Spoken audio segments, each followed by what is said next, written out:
Promotional consideration paid for by the following. They say living in Los Santos is the equivalent of smoking a pack a day. If that's the case, then I want a choice in the matter.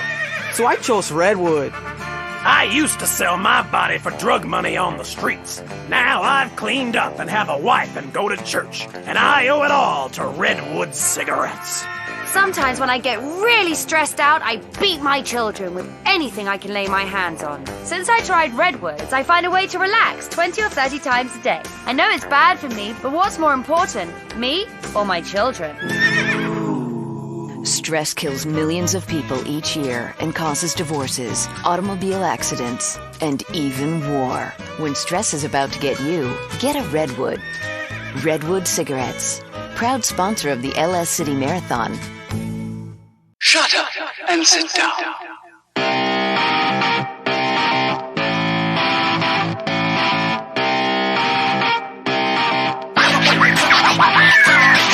Welcome, everybody, to episode 350 of Third Shift.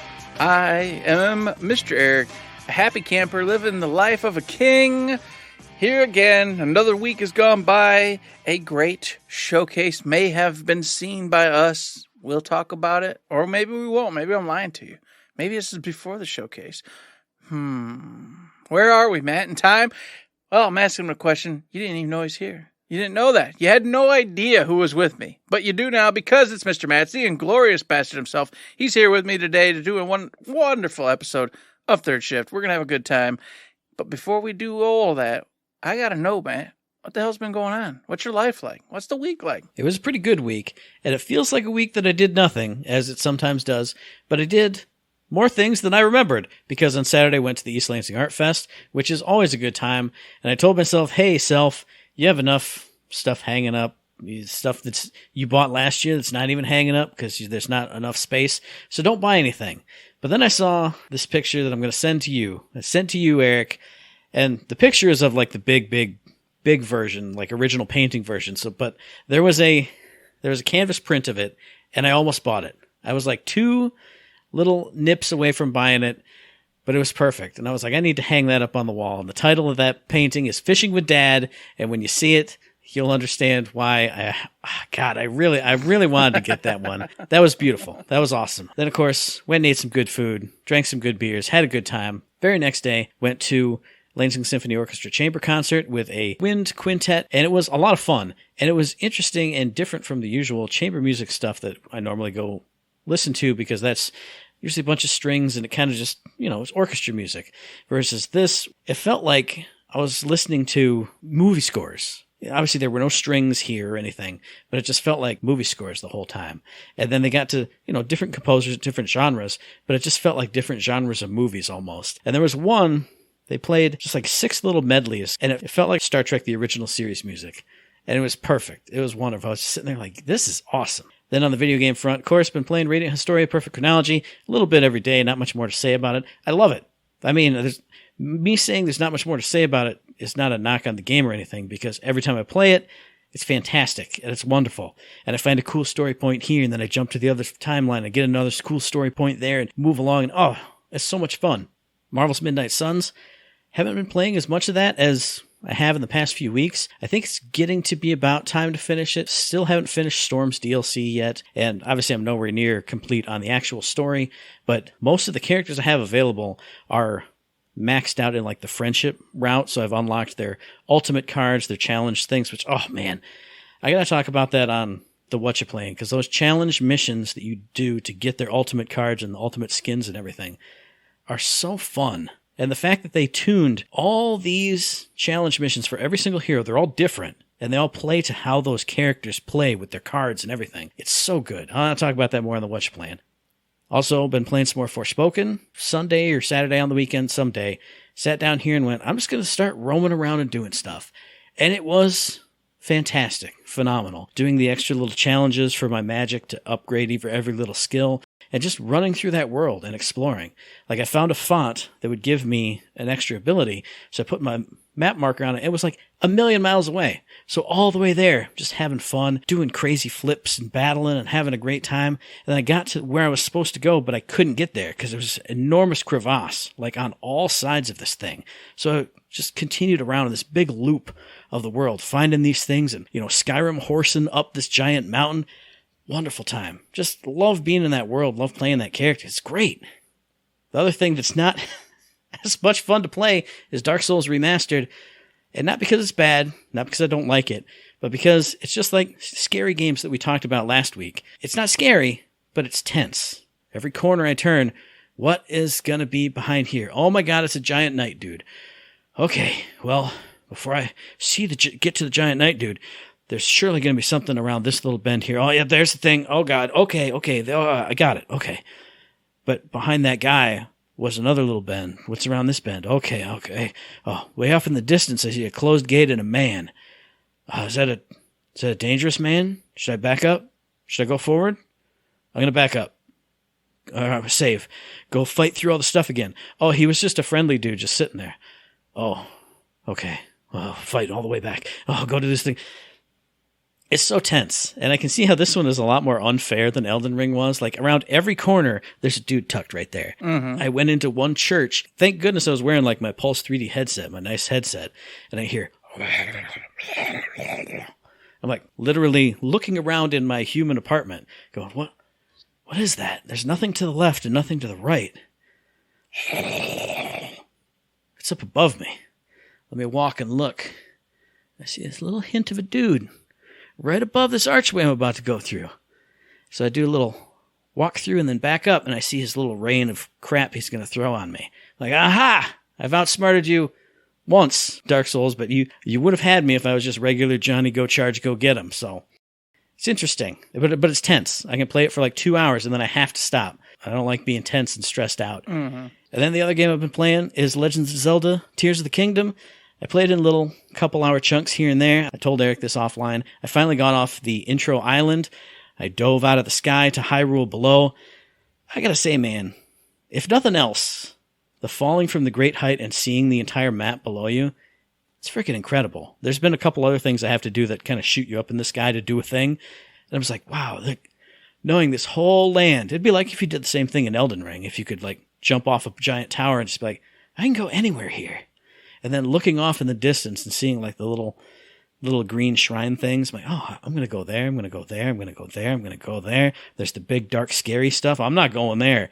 But even though I should, for the story, go way over to the west here. And they've literally said, hey, the first place you should go is to the west. I'm like, yeah, but look at all that stuff off to the east that I saw. Look at that stuff to the north. Look down south over here. Look at all this. It's got me itching.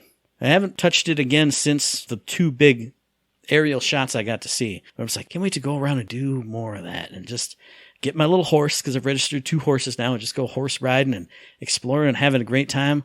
That's it. That's all I did this week. That's what I got. What do you got, Eric? Well, I'll tell you this. We'll see how you keep playing with the Zelda, because holy mackerels, everybody I listen to, it's nothing but their God tier game. It's the game that God made himself and brought down to the earth, to the masses. Like I said, I completely don't understand it, and I'm alienated, and it sucks. You know me, I don't like being outside of the zeitgeist. I don't like being disengaged from the conversation of the next big thing. And this is one of those spots where I'm just like, nah, I just don't like it. But everybody literally says I'm an idiot, and it's the best. And I'm like, ah! It's frustrating. I don't like it. I'll say the only thing I've seen so far, and I haven't done like any upgrades or anything, is I've seen some of the reviews say it's really hard. Everywhere I go, I'm getting 2-shot by enemies. And right now, sure, I am, but I have literally 3 hearts to my name. But every place I go, you can buy equipment. So I'm like, well, I'm going to buy that hood. As soon as I get some rupees, I'm going to buy that armor. I'm going to do that. So who knows how it'll turn out, but I just did a big monster camp because there's a monster clearing crew that you can team up with. I did that, and I was getting 2-shot by stuff. But it made me think and be smart and get that little board, you know, the stick with the big fan thing on it. Mm-hmm. And you just woof everybody off their feet and then swap over to another weapon and bang, bang, bang, bang. Oh, here comes everybody again. Woof, woof, woof, woof. Woof, woof, woof. Bang, bang, bang, bang. I guess if you just charge in with a sword, could be pretty stressful. But that's the one thing I can say right now that I've seen so far. And I will just tell you, I don't know, I'm still tempted to buy it. And I shouldn't, because I didn't like Breath of the Wild at all. But there's that part of me that's like, no, just buy it and give it a shot. Go play it. Maybe this will be it. Maybe you're going to get back in the Zelda mode. And then, of course, with that knowledge, they announced that this is what they're doing with Zelda going forward. And I'm like, okay, so I either got to adapt or Zelda's dead to me. There's no more Zeldas. This is it. I've played my last Zelda. I don't like that idea. It bugs me. It's bothering me. But I'm not going to pull the trigger and buy it yet because I have way too many other games to play and do anyway. And of course, with my week, Matt, well, by golly, went to the girls' soccer games this weekend. Sat out there in the sun, sitting in a chair, relaxing, watching them go back and forth, critiquing them on what they're doing good, bad, whatever. All in all, a good time. Had fun. Didn't do too much over the weekend. It was a lot of yard sale stuff going on. So the kids were going over here. Amanda's helping out over here. This and that going on. Just all sorts of little busy things. So just cleaning the house up, doing chores. But I did play a couple games. One was Wild Hearts. Me and Shay beat the game. Now, as you know, if you play any kind of like Monster Hunter type game, that's not actually true. But it's true in the sense that the campaign is finished. We did it. We got all the way through up to the end of the game. They said, wow, you did the thing. Hopefully you stick around and keep track of our town and he'll help us out because that's what you got to do. Sure. So now we're in the point where you got to go and fight these like super powerful kimonos who will give you the orbs that allow you to upgrade and give you specialized little ticks on your gear. And as I told Matt, once again, offline, this stuff's, it's cool. It's fun. I love it. Don't get me wrong. But the push is gone. I don't have the push anymore because the push was always to get to the end, see what the last one was. Well, we did that. Thankfully, since they've had some time to get one of the DLCs out and a little update out, there are 2 kimonos that we hadn't beat in the campaign. So there's still like a little bit of that, ooh, let's go see what they got. And one of them we did beat. The other one is kicking the teeth out of us. And I should say me because on this regard, I didn't actually play with Shay on this one. It was just me and some other randoms. So there's still a little jump in there. But I'm thinking to keep my tether on this game a little bit longer before I finish that last kimono off that keeps beating me up. Go get some orbs, go upgrade gear, and use that as a motivation to get stronger to beat this kimono. So that way, once it happens, which will happen, the motivation will just be like, okay, cool, we did it. I'm in pretty dang good gear. I got a pretty dang good sword. Good enough. Let's go ahead and push pause on this until the big official Wild Hearts DLC comes out with, like 5 or 6 new kimonos and a new area to explore. All that good stuff. But it was great. Overall, great time. If you like Monster Hunter, like I've said it week after week after week after week, go play it. The climax and how the town ends is really cool. The last boss, I won't say what it is or how or whatever, but it was a lot of fun and definitely different from the other kimonos you fight. So had a great time with it. And then of course I would love to see someone who didn't put the time and work in, but when you're in your town after a certain phase, you got to start like rebuilding it and doing stuff, but you got to pay for it. So you got to keep going to this individual who will say, all right, you want to get repairs going? Yes. Then you got to pay him a bunch of money, go do a few hunts, repairs will be done. I did all of them. I was rich, had nothing but money, and we did nothing but a ton of hunts. So by the end of it, my town looks pristine. Everything's rebuilt. Everything's beautiful. And then the cutscene, though, it has our town kind of like disheveled, still being rebuilt. It was very strange. But I would love to hear from someone who played the game who was lazy and or just didn't give a crap about the town being pristine and beautiful again, so didn't put over the money to get it done, and like what that feels like. Does that feel good to have your town look like shambles and crap? I mean, because it was just so jarring to me to have my town looking beautiful, people everywhere, denizens, shops all over the place, and then the last cutscene goes and it assumes that you haven't repaired your town all the way, so it's like, what? No, man, that's got people everywhere. There's fruit vendors, there's meat vendors over here. They got a whole apartment complex built over here. What are you talking about? My place don't look like this. Don't look like this. You're crazy. You don't need me to come back and take care of you. I already did. Yeah. You can just keep going at this great level that you're at right now. Exactly. I already did the thing. You guys are great. You're fantastic. It's wonderful. This city's better than the main city that we're eventually, I'm assuming, going to probably go to at some point. Whatever. Still fun. Still a great time. It was funny, though. Me and Shay had a good laugh about it because he also, used all his cash, got the whole city back up and running. And then the last game I have been playing, which is Star Wars Jedi Survivor. I'm in another weird spot because, once again, I already told Matt about it, but I'm going to tell you about it. I got to the last boss. Got there. I've been smoking this game, folks. I mean, I've been kicking butt, doing all sorts of side missions. I haven't done them all, but I've been doing a ton. I've got 8 stims. 10 is the maximum you can get. 8 of 10. I was like, you know what? I'm gonna beat the game. We're good enough. I've had a great time with it. We got there. It felt great. This is all feeling good, feeling natural. Go there. Assuming I'm gonna smoke them. I've smoked everything. There's nothing but one Rancor. The first Rancor I ever fought ever gave me any problems really whatsoever. No. This dude beat the schnips out of me for a couple hours. I could not get it. I could not figure it out. 8 stims. 8. I have 8. Just can't do it. Can't do it. Now I've been scared to go back to it because you know my rule. I get mad at a game, you stop playing the game. That's what we do. And I got mad at this game, but we're at the last boss. I got to give it another go. I got to give it one more try. But I need time. I need to make sure I got a good quadrant to open up and just play it and give it the good heave-ho before I get mad again and probably just quit forever. But I will say, of course, Matt, what did I do naturally? Calm down later, the next day or 2 days later, whatever. Let me just look up. Am I just like using the worst build possible? The blaster / saber? Because he is also saber blaster. So I'm like, maybe that's just not a good matchup, and I gotta go dink around with a different one and see, get the skill set up a little bit. Anybody who has trouble with this is stupid. I beat it with only 1 stim. Well, that was helpful. Thank you. Thank you for that, person on Reddit. Okay, Reddit's its own pile of mysteries, but I was going to say what you need to do is ask me to look up something for you. As we've established off air, ask me, I'll find it on YouTube, something that won't piss you off, and I'll send it to you. Be like, hey, here's a strategy, 5 easy tips when you're fighting Dingledy-Doodaloo. Because apparently I get the wrong answers constantly. It's the worst. The worst of the worst scenario that comes, that's what I get when I put anything in. But it was just silly to be the first thing that pops up is, I did it in 1 stim. And I'm like, I had 8. There's no excuse. Even if he is some 13-year-old idiot who has no life whatsoever and dedicates himself to this game and does it with 1 stim, that still is an excuse. I had 8. I have 8 stims. I should be able to spank this guy. Because I bet money they designed and built him around 5 or 6 stims.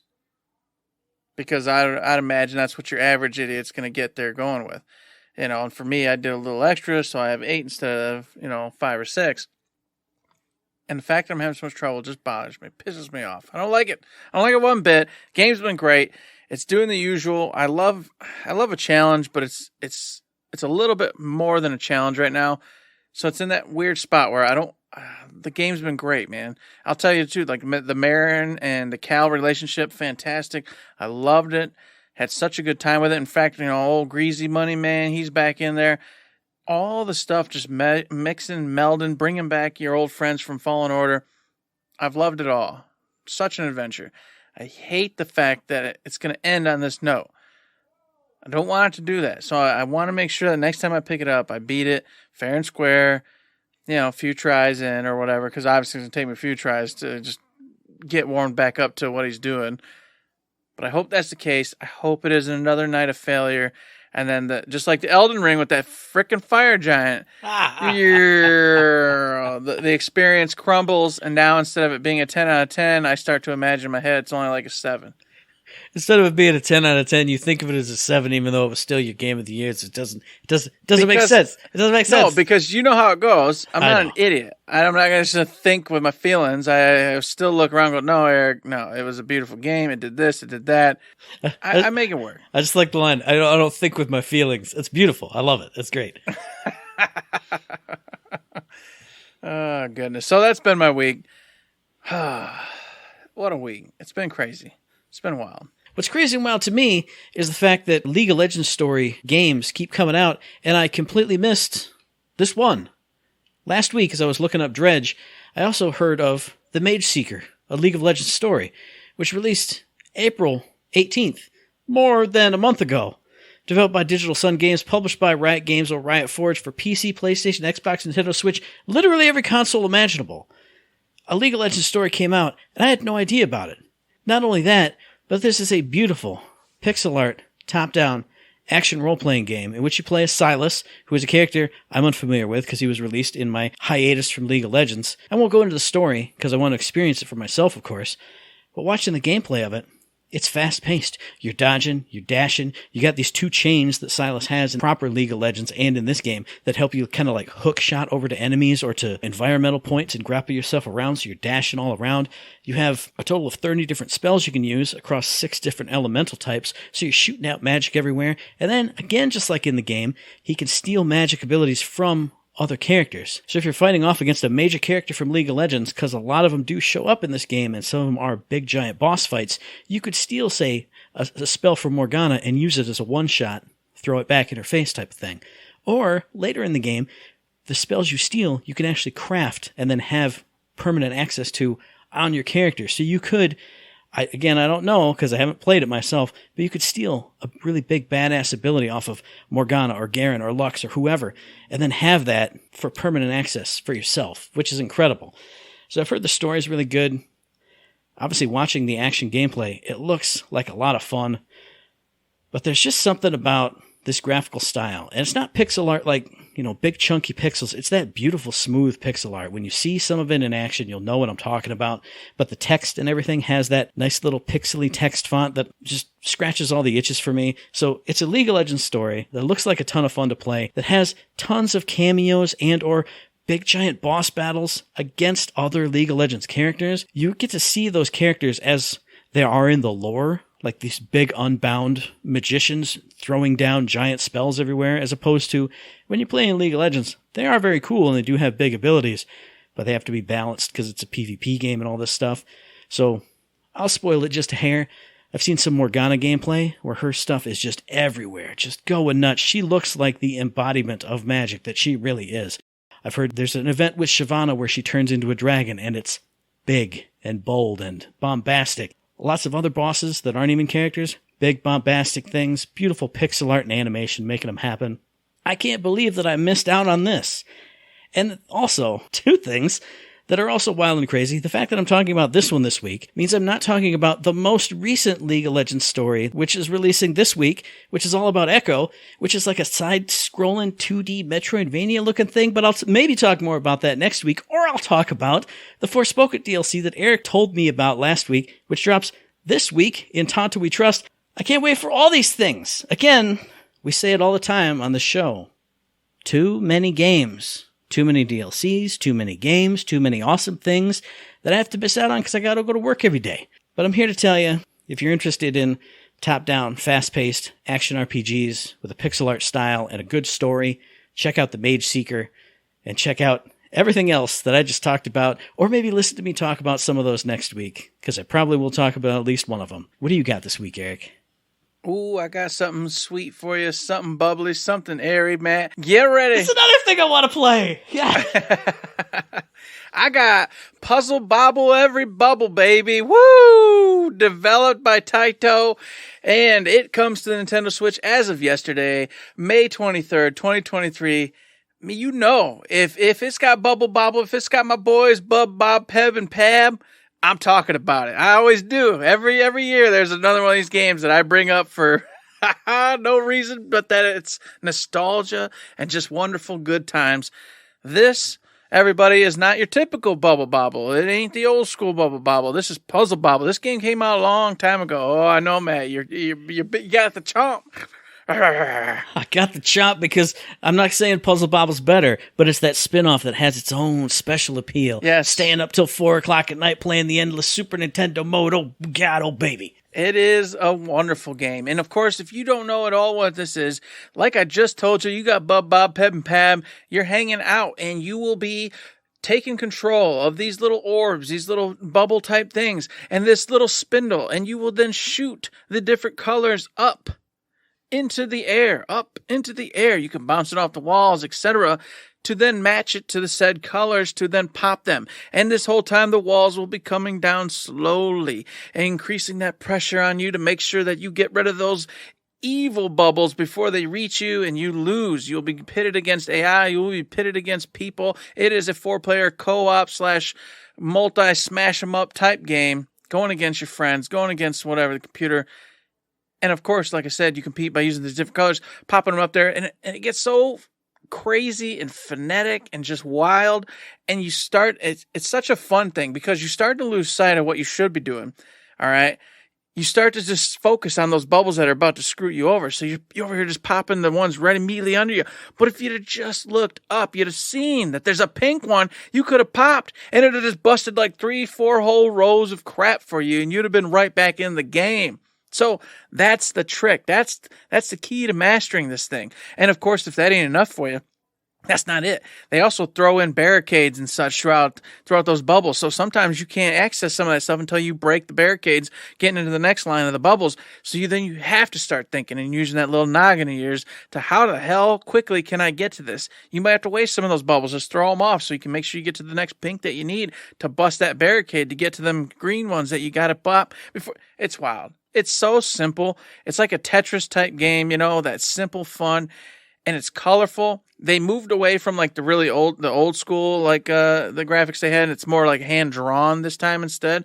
I think it still looks fantastic, still looks gorgeous, still looks just flavorful, sweet, fun, colorful. You know what I mean? It just evokes all that in you, and it's got your old boys in it. This is a no-brainer. If you got a Switch and you just want to kill time and have fun, man, Puzzle Bobble, Everybubble, man, you got to get it. I do have to get it. I am going to get it as soon as I'm done editing and posting this podcast. Puzzle Bobble to me it's everything you said, but it's also like that boss battle that you're in Star Wars Jedi Survivor, because you're playing and playing and playing, and you're so good, and you get better and better and better and better, but then your soft focus that you're in to be in the zone goes too soft, and like you said, you don't see the bubble that's up here. Since you don't have the guiding line, since you're doing so well, you're totally missing all your shots, and you're like, oh, what? It pops. It pops your consciousness. And you go, oh, I have to get back in the zone. Oh, I can't do it. Okay, I'll restart this level. Okay, I've got to work back into it and get. Oh, it's so good. Mm-hmm. It's so. Oh man, I want to eat those bubbles up. What a good time it is. I just have so many memories of these types of games, especially in the arcades back in the day. Just going up and pitted against Shay and Troy and them and Jamar and just shooting the bubbles. Like you said, back then they had the line so it could guide you a little bit, but. I love it. What a good time those are. And speaking of a good time, today was the day that was prophesized. Today was the day, as we're recording this, of the PlayStation Showcase. We're not before it, we're not after it, we're right on the day. And I gotta say, it was a beautiful showcase. I went in, as I always do, with moderate to no expectations, because I didn't want to say, man, there better be this and this and this, and then not get them. So I went in with maybe one expectation. And as always, I got a sheet here, Eric, where I wrote down pretty much everything. And I put stars next to things that I'm excited about. There are 17 stars on this piece of paper, Mr. Eric. 17 stars! I'm excited about a lot of things. Well, then you can start it off, Matt, because I don't have 17 things I'm excited about, all right? I've got maybe 2 things that I care about personally. I've got some others that I will talk about and I thought were interesting, but man, before we get into it, I was stoked for this. I was ready. I thought my dreams were going to come true. I screwed myself because my dreams did not come true. Nothing I cared about was talked about. I went, no. And then the one big rumor that hit the other day, and I'm going to spoil this one because whatever. Final Fantasy 16 was getting another trailer. We already knew that. We talked about that last week. I knew that was going to happen. So it was a shoo-in. But then a rumor came out halfway through the week between the last time we talked and now, and it said, yeah, that trailer's coming, but you're getting the demo that's going to be available as of the end of the showcase. And I went, that changes everything. Now I'm stoked. Because I didn't care about a new trailer at all, period. I'm sold. The game's already bought. Literally, it's bought. I own it. I'm going to play it. Yes. But a demo? And then the demo, it went even further. It said the demo is going to be available after the showcase, and it's basically just the intro to the game, and your game data will save over. So you'll just be able to basically get the intro to the game, get your your appetite whetted, and then boom, it's saved, ready to go. Game starts. You're going to kick off. And I went, this is heaven. If this happens, tonight, oh my God, I'm going to be playing FF16. I'm going to be on cloud 9. I didn't even care about anything else at that point. That was it. And then I got another one about the FF9 remake going to be shown here. They're like, oh yeah, it's pretty much, man, this sounds like it's going to be a shoe-in. The FF9 remake, which is real, it is being made. So that part's not like, ooh, is it a mystery? But the reveal and when it's coming out is a complete mystery. Like, what? Where is it? Where's that? And I thought, if I get that in the demo, don't care. Anything else? Neither of those happened. And then nothing else I did previously think or want happened. I went, God, man, I got to stop. I'm not listening or paying attention to anybody says no more because they keep on pumping me up and I keep on thinking, wow, this is going to be it. And then we get all sorts of really cool stuff, but it's nothing that I'm like, that's not what I wanted. Oh, that's not what I want. Even though it's good, I go, well, that's not it. I thought I was getting lasagna. You just gave me manicotti. I wasn't in the mood for manicotti. That's why I refuse to let myself get all wrapped up in it. Because, we speculated. We talked about it last week. But it's always an interesting if true. Even the Metal Gear Solid 3 remake, which was shown off here, which did get me excited.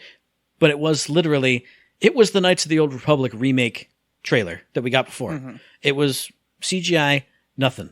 There you go. So since I didn't let myself get hyped up, and I'm not, saying I'm super great or anything, but this is why I don't, because I've been burned so many times by the rumors and the speculations and the innuendos and things. But that's what I'll start with. Metal Gear Solid 3 Remake. I said if I saw Snake and everybody else, I would cry tears. I didn't see everybody else. We saw Snake, but I forgot about the music. It's not like I forgot about the music, but I didn't expect it. And then it hit and I went, oh yeah, and all my hair stood on end, and all my goosebumps rose up, and I went, hell yeah. But then they said Metal Gear Solid Delta? What is that about? What does that mean? Why is that a thing? Why? I don't know. That could mean literally anything, but I won't speculate on it. But that's one thing that we talked about that was basically spoiled that it would be there. It was there. I did get excited about it. That's a thumbs up for me. That's a quick and easy one. That's an easy one. I got 16 other ones that I can talk about here, but give me something that you thought was cool, maybe not excited about. I don't know. Give me something, Eric. No.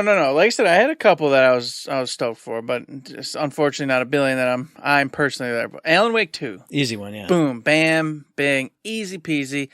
Had no idea it would be here. Well, in fact, I gotta say, why the hell would it be here?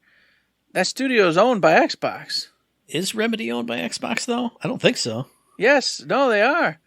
Remedy is a Xbox thing. I'm like 90% sure that is the case. Well, interesting if true, but literally everything other than Quantum Break has come out on multiple platforms. Mm-hmm. So if they are owned or at least backed by them, then they have the freedom to put it on everything else, because Control, you didn't play that on Xbox. No, you didn't. And Quantum Break was before that, so... It can't be true, probably, because otherwise there's no way... I just must have it in my head that they got bought. I don't know where. I don't know, man. That's just a weird one. I'll research it later. Regardless, I didn't expect Alan Wake 2 to show up because in my brain, Remedy is in bed with Microsoft. But you just played Control on PS4 like 4 years ago. I know. I'm talking about when the post-Control, they got bought up by Microsoft. No. I would think you would have thought that from back in the day with Quantum Break, because I believe that was Xbox exclusive. Yeah, Quantum Break and Alan Wake, the original. Yeah, but then Control came out and was multi-plat. So it was multi-platform. Yeah. So either way, Alan Wake 2 popped in a big old trailer. You got a whole new playable character, it looks like, coming with you and joining you. It's super trippy looking. It's definitely got that Control vibe going now where, like, he knows that something's going wrong. He knows something's wrong. The world ain't as it should be. There's multiverses. There's shifts in reality. There's all sorts of weird crap going on. But they made sure to keep you in the understanding that this is Alan Wake, and it's got them weird shadow monsters and stuff happening. I had a great time with it. I got stoked for it. I was excited. I absolutely had a great time with it and was stoked by it. The only thing that I didn't like was right away at the beginning, he's having this weird dream or vision or whatever, and it was going to that like gross horror game type of stuff, which, you know, I'm not squeamish, but I don't like stuff that's so brutal and gross. But it was just that snippet. It was just a scary dream snippet. And then we got James McCaffrey's voice, the voice of Max Payne. We got Sam Lake's face, the face of Max Payne. And then the part where she picked up that note, she goes, "Hey, this is for us. Actually, it's about us. It's what we're doing right now." And I went, yes, that's what I want in my Alan Wake. Regardless of anything else, I want weird, he's writing the story that's happening to them and they're there to find him. And whoa, man, I can't wait for all the little tendrils of things to come together. And that was the best about the first Alan Wake. And now you can go even crazier now. I was thinking you can go even more wild, and you get to tie Control in. Because of the DLC with Control, you know, now they're known entities, they're known, so how is that going to come into place? You know, are they going to actually mention the old house or whatever and that kind of thing? Are you going to get a couple of agents appearing throughout the storyline in this one? I bet money you will. I bet a lot of money you will. And that, to me, is super exciting because I love Control. I love Alan Wake. And just getting to see this all start to come together is fantastic. And in fact, I remember there's some notes in Control, I believe, that talk about how Alan Wake is like a possible candidate for one of the, you know, things, but this and that happened or whatever the case was. And so, like, you know, maybe him and old Jesse, you know, be able to team up at some point. I don't know, man. It's just, there's so much that can happen with this series, and I love every bit of it. And speaking of things that I loved every bit of, 16 more things. Oh, wait, no, 15 more things, because that was a star. Alan Wake 2 was a star. There's things, I'm going to start going from top to bottom, and stop me when you want to jump in and talk about another thing, because almost second off, basically, was Helldivers 2. That whole Starship Troopers feeling to it. You and I were too drunk and stupid to figure out the first Helldivers. This one looks like more of what should be the same in a fun and awesome way. I did the usual. I scratched my chin and went, man, you know, maybe Eric and I can play this. But obviously we'll never play a game again. But this got me hyped. It got me excited because Marines shooting guns on weird alien worlds with all the crazy weaponry and all the drops and all the crazy stuff that Helldivers is known for. It got me excited. And then right after that is a game that also got me excited, was Immortals of Aveum, I think it was called, was that first-person magic-based game. Magic shooter, looks like Call of Duty, but with like magic or something. And what got me excited about it was most first-person magic stuff, you just kind of go, and the spells go, plinkle, plinkle. But this felt not like super meaty, but it felt meaty. It felt like when you shot stuff out, it felt good, and it looked like enemies would get rocked by it and would get affected by it. And, you know, he had like that machine gun ability. Yeah, green magic. It felt like a cool, meaty, like fun way to do this first-person magic combat. The only thing I want to see more of is there's got to be some movement tech. There's got to be some more warps and teleports and dashes. They did a couple little like teleport hops. It just feels like one of those games that would feel like a Wolfenstein almost, where you're just running and trucking through and then sliding and ducking or warping through or something. But yeah, I got excited for that one. I'm excited. I want to watch it some more. But the only down end was it kind of gave me the vibe of like Godfall and Outriders. And don't get me wrong, I've played both of those games and didn't hate either one of them. But I was like, okay, is this a AAA game or is this like a AA game? It kind of was a mix. Like the graphics looked AAA, but then whenever it got to the scenes where people were talking and doing stuff, it felt AA. So I was like, well, I need to see some more on this one. Where are we at with this? Because this is looking good, but I'm not going to get hyped up, yet, because this might turn out to kind of just be a middle game that either we love or we have middle some side opinions on. And I don't know how to say this without sounding rude, but if you listen to me just talk about it, I am excited for this. I hope this is really cool. This looks like something I'm really interested in. But as I was watching it, I feel like this is going to be a Forspoken game, where it's going to be really fun if you get into it and play it and do the systems and stuff. But I feel like this won't have big mass appeal, and most people probably won't like this. Maybe it's, like you said, the cutscenes or whatever. I want it to look bigger and grander so more people get behind it. instead of, I feel like other people might say, oh, it's a 7 out of 10. It's just okay. And then people go, whew, it's just average, phooey. But it looks really good. And then speaking of things that look cool and hyped, it's a game I haven't played the first one of because I know I'd be terrible at it. Ghost Runner 2. Dude. Yes, it looks... I own Ghost Runner. I just never played it. And you shaking your head is exactly what I did. Like, oh man, this looks so sweet. I have to play this, but I'm going to be terrible at it. And if I get it, it'll get swamped by all the other games.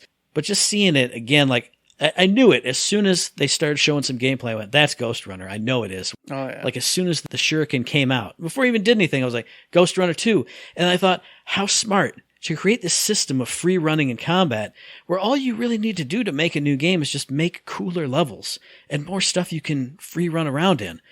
And then it looked so good and so fast and so crazy. And speaking of good looking and fast and crazy, it's the next game up. Oh, yeah. This is the hype one right here. Phantom Blade Zero. Mm-hmm. I literally wrote down 3 words to describe this: cinematic samurai insanity. And the only thing I wonder, because this looked incredible, watch the trailer. If you haven't seen the trailer, just go watch it. Your eyeballs will fall out of your head and your jaw will fall open. My only question is, how do you control this game? How in the hell? How is that going to actually work? Like, literally, unless it's like Asura's Wrath or whatever it was, where it's just quick time event the game. My brain couldn't parse out how my fingers could make this happen. Yeah, this trailer was insane. Just flabbergasting, beautiful. Had the Chinese kung fu stuff going in it. I mean, like a dragon. Remember that movie back in the day or whatever? You know what I'm talking about? The what's leaping frog, jumping dragon. You know. I love how you went to Like a Dragon, which is not it ain't like that at all. But then I'm getting there. We're stepping to the right direction. Crouching tiger, hidden dragon. Bam. Yeah. Got there. But like if you were watching that on fast forward. Yeah. Because the moves, he's doing all the combinations, going crazy. And I'm like, there's no way that you're going to have to tap a million times to do that. And then also understand to immediately push like a trigger to jump off and fly up a wall and come back down.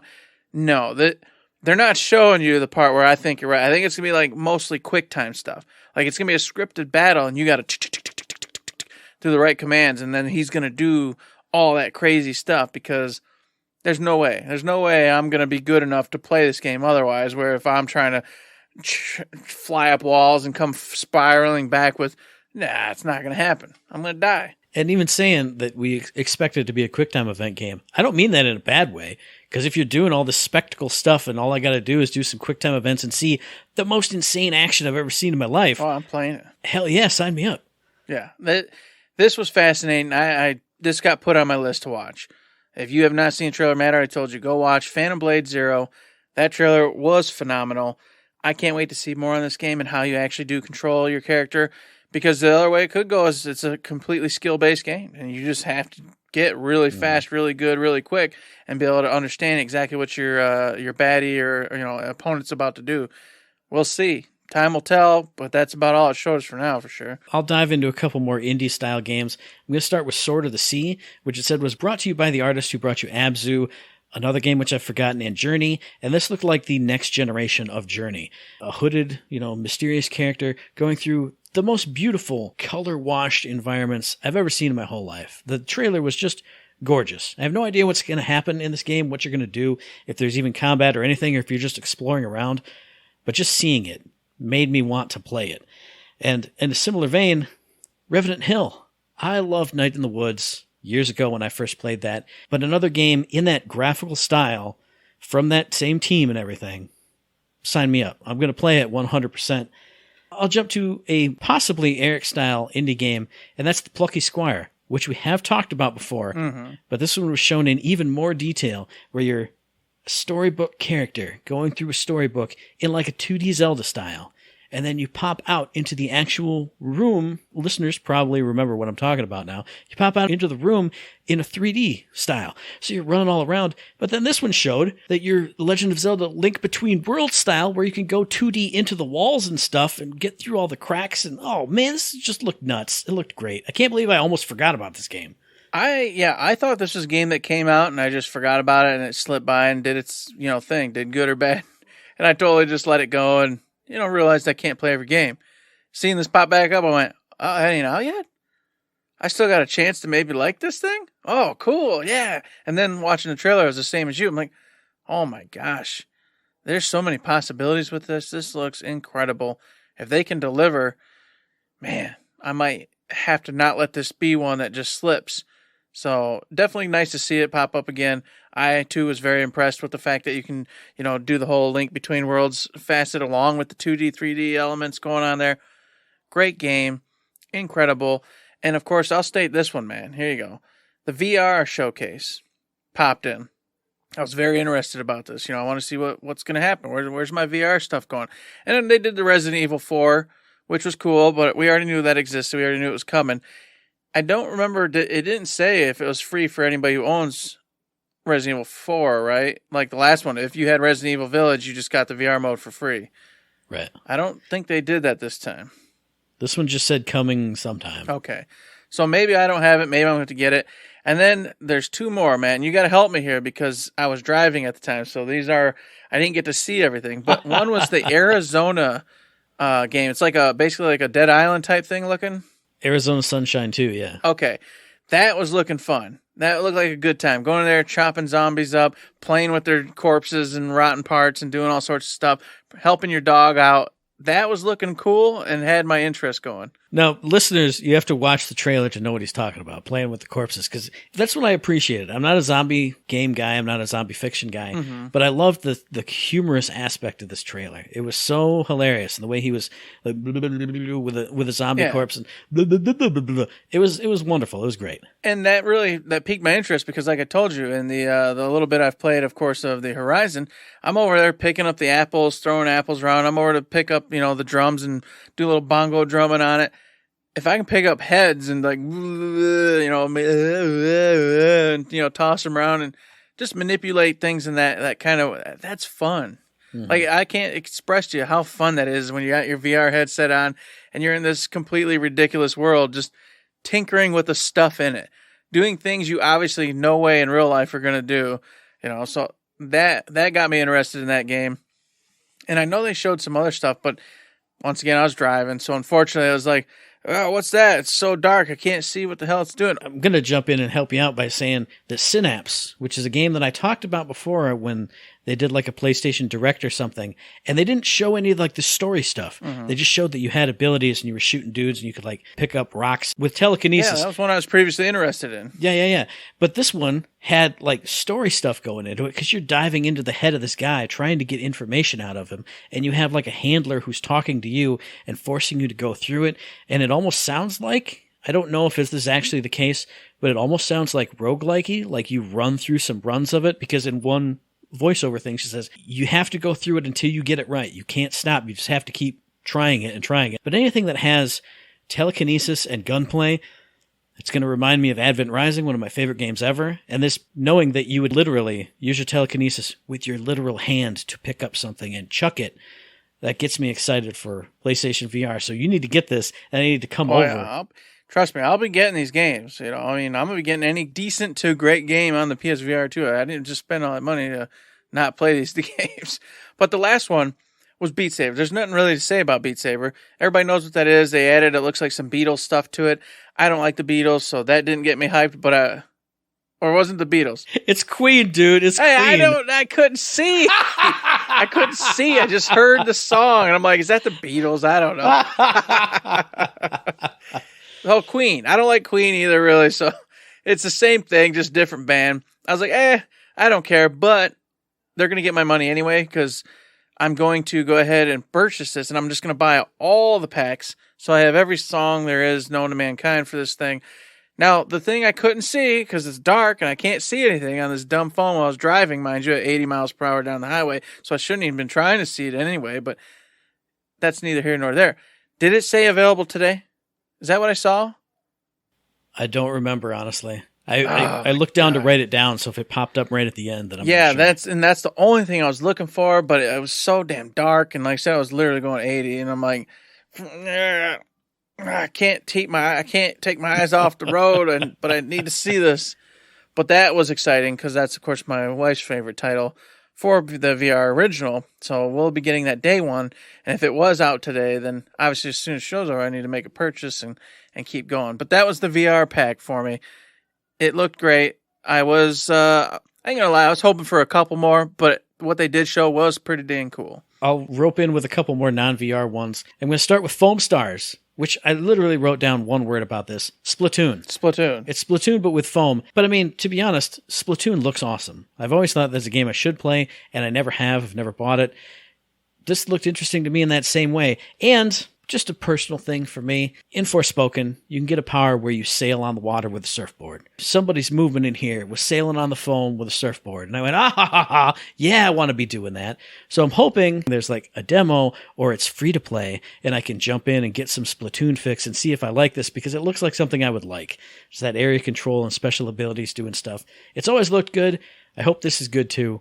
Next one that looks really good is a game called Ultros. I'm surprised this was not one of your big ones. It was another fuzzy one I couldn't see, Matt. Sorry. I was looking at it and I'm like, it might be cool, but then every time I look back, it was just kind of like her or it or whatever is standing there. And I'm like, what are they doing? Is it monsters? Are they doing something? I can't tell. What I wrote down was, Weird Goop World, ? Feels like Narita Boy. Because if you ever played Narita Boy, you're inside a computer, so it's different overall. But a lot of the enemies were like weird and bulbous and goopy and like they looked like something that was natural that had been distorted. And that's what this whole thing looks like. All the creatures you're fighting are like half rotten, these weird, not diseased looking things, but like misshapen, malformed things. But it's in this bright, not cartoony, but like super bright color style. And I will read you, because I looked up the trailer to watch it again, I'll read you the description on the trailer. In this psychedelic tale from El Huervo, the creative visionary behind Hotline Miami, you wake up stranded on the sarcophagus, a giant cosmic uterus holding an ancient demonic being known as Ultros. Trapped in the eternal loop, you will have to explore the sarcophagus and meet its inhabitants to understand the part you play in this cycle. So it sounds kind of Narita Boy-ish anyway. You got to go into this weird thing, meet all these crazy characters, and figure out your role in this whole thing. But just the weird, strange style of it. Like, if it goes too gross, then I won't be too into it, but it looks like the right amount of just, it's unnerving, it's unsettling, it's strange, but it looks strangely engaging, especially with that bright color style and that, like, hand-drawn kind of graphics. It looks incredible. It looks wild. Yeah, that part was looking really cool for what little I did get to see. I'll go make sure I obviously post all this. I rewatch everything that I want to see again since I had the bad quality on the way home for that, second half there, but my last one that I got stoked for was Grand Blue Fantasy Relink. And this was despite the individual whom I was listening through on the old Twitch thing doing nothing but poo-poo in it. I'm looking at it, I'm like, oh, hell yeah. I feel like I've been waiting for this game forever. Like, I feel like I've heard about this game for like at least a year and a half, 2 years plus now. And I'm like, where is it at? Is it another one that just came and went and I just missed it? Well, I guess that's okay. But nope. It's still coming. It's coming this winter, apparently, and it looks like an amazing RPG. Tons of fun. I've watched a bunch of the actual series, and so, I'm kind of like invested in it. I'm not all the way there, because it is a real traditional type story. So I don't know if I finished it or fell off after I watched like maybe 13, 14 episodes, maybe around there. But either way, this definitely got my attention. I love this type of game. I love the traditional RPG stuff. So Grand Blue Fantasy Relink, right up my alley, especially if it's a slow winter and I got, nothing much happening. This would be that perfect title just to cozy on in and play while I'm just being bored in the wintertime. And I 100% agree with that. I wrote this down and put a star next to it because it looks like a Tales game or like a Star Ocean game with like that kind of action RPG combat. And like you've said before, enemies who have a tail and then it puts a big area on the ground that you got to roll and duck and dodge out of. I've heard of Grand Blue Fantasy. Isn't there a fighting game too or something? Yeah, there's a fighting game, yeah. But I was like, Grand Blue Fantasy, I know that name, but I've never experienced any. But maybe this is what gets me into it because that trailer looked really good. Two last things for me. I did skip over a couple just because I don't want the show to be 4 hours long. One, hey, they showed off what the Q light is going to look like. You didn't talk about that at all, Eric. I mean, it is basically what we talked about. Yeah, it's basically exactly what we thought it was. The only thing I have to say about this is it looks not right because the pieces where the hand grips hook onto it only take up like half of the tablet and then it juts out. And it kind of sits tucked under. it looks very strange. Like I want it to be one big unit. Like obviously that's what the Steam Deck is. That's what the Switch is with the Joy-Cons on. It looks like you'd snap the grips off. Like they'd snap. Like you can break them off. It looks really fragile. So I'm sure it won't be. But I was just like, that's a weird design. But otherwise, we've talked about it before. I'm kind of excited for it. I shouldn't be because I have too many game systems anyway, but I'm kind of excited for it. I'm excited for it because it allows me to just sit upstairs, still play my games while I'm sitting up there, play them. Hey, you actually want me to come lay it in here, do whatever? Yeah, fine. I'll, play a PlayStation. Boom, boom, boom, boom. Easy peasy.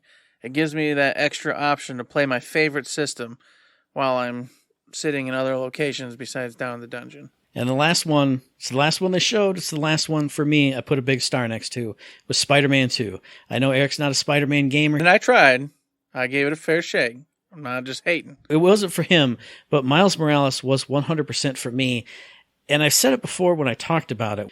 What made it for me was that character and his enthusiasm and the fun he was having being Spider-Man.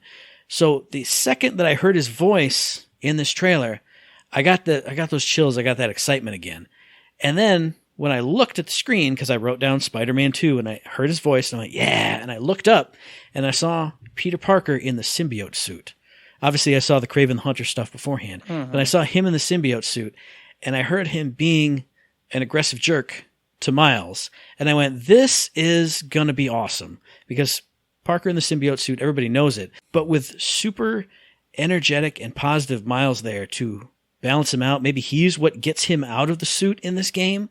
I'm excited to see that dynamic, because we got little bits of it. I want to see that flesh out over 40 hours, 60 hours. And then on top of that, I love the fact that cutscene stuff's happening. You swing in as Miles, now you're doing the stuff. And then like another 10-second cutscene, and now you're Parker in the same event. I can't wait to see how that works. If there's a bunch of that in like the big story scenes, if you can swap between them just like on the fly, like I'm tired of being Miles right now, so let's see what Parker's up to. Maybe you switch over to him in the middle of like a police chase. I don't know, but that got me super excited. The story possibilities of angry symbiote suit Peter with lively and energetic Miles, and then the swap between them during a story mission. It looked incredible. I have to pre-order it, so my upcoming half-year resolution doesn't get broken by this game alone. But it got me so hyped. What a great way to end the showcase. What about you out there in podcast listener land? What did you like out of the showcase? What did you not like out of the showcase? Let us know via the email, thirdshiftme@gmail.com, on the Twitter machine @ThirdShiftMe. Find us on Facebook under Third Shift. There's Discord, there's Patreon, there's all the things. You got to do the things. You do got to do those things. You got to go to Patreon, too. It's a little old tip jar. Like what you heard this week, like what we're up to. Consider throwing $1, $2, $3, any kind of bucks our way. It's greatly appreciated and helps us keep the show running. But I understand. Times are tough, maybe. You got other things you're doing. You can't do it. You can support us in so many other ways. 5-star reviews on the iTunes. Help get the metrics up. 5-star reviews on the Spotify. Probably do the exact same thing. I'm not quite sure, but it's there, so go do it. Or mailbag questions. Want us to talk about a specific subject? Hey, let us know. Want to just give us some input, feedback? Go ahead. Go do so. Great. We love it. All those wonderful things you can do, or go over to Twitch, throw us your Prime subscription over there. Boom, boom, bang. That helps as well. And then you're just giving us Amazon's money. Lucky you, right? And lucky us. That's a double win. That's a whammy right there, baby. Woo! And of course, you can also listen to the very next episode, which will be dropping on or around the 1st of June on iTunes, on Stitcher, on Podbean, on Spotify, and on YouTube. And as I always say, hey, if you like what we're doing and you'd like to help us out, please give us a like, a rating, a review, a comment, a subscription, any kind of good thing on any one of those good services, because it does help us out. And we really do appreciate it. Indeed, we do appreciate it so very much, just like those 5-star reviews. Come on, folks. The summer's coming. The beach is there. The freaking water is looking great. Why don't you jump in with a 5-star review in our little pool, in our water, in Matt and Eric's water. Come jump in our water pool and give us a 5-star review. Promise, it's a good time. The water's nice. And with that, there's nothing else to say but don't forget to say...